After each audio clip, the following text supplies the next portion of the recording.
Olá, aqui é o hipnólogo e hipnoterapeuta Júlio César Starneck.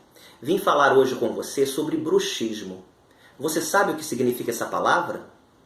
Pois bem, bruxismo é o comportamento onde a pessoa range os dentes enquanto dorme. E isso é causado por estresse emocional. O bruxismo pode causar problemas no maxilar e também o desgaste dos dentes. Muitas pessoas buscam paliativos, como as chamadas placas de bruxismo colocadas na arcada superior dos dentes, para evitar então o atrito. Mas o bruxismo, ele tem sim tratamento efetivo através da hipnoterapia. Pois através da hipnose vamos à causa emocional que causa o transtorno e resolvemos então o problema.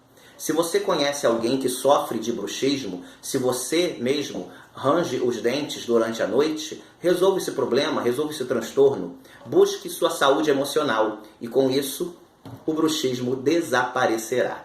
Aguardo então seu contato através do 219-8829-4990. Agende uma avaliação e vamos tratar disso. Tchau, tchau. Te aguardo.